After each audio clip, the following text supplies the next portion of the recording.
Transformer నుంచి వచ్చే connection తగిలింది నాకు. మెయిన్ లైన్, ఇళ్లలోది కాదు.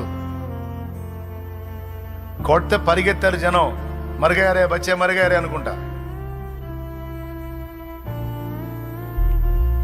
పోయింది ప్రాణం. ఎక్కడో కొన ఊపిరితో ఉన్నా వచ్చి కాళ్ళు చేతులు రుద్ది హడావుడి చేసి గందరగోళం చేశారు. తర్వాత చిన్నగా ప్రాణం వచ్చింది, బ్రతికా. 15 ఏళ్ళప్పుడు జరిగింది ఇది. నా తండ్రి కాపాడుకుంటా వస్తున్నాడు అప్పటి నుంచి ఇప్పటిదాకా.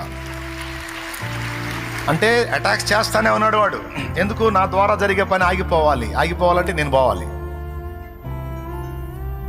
నీ మీద కూడా అలా దాడులు జరుగుతున్నాయి.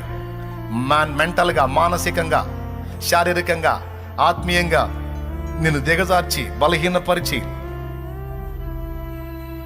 నువ్వు తెగించేటట్టు, నీ ప్రాణం నువ్వే తీసుకునేటట్టు, నిర్లక్ష్యంగా ఉండి చచ్చేటట్టు, కేవలం మెయిన్గా నీ ప్రాణం తీయడానికే స్కెచ్లు జరుగుతాయి.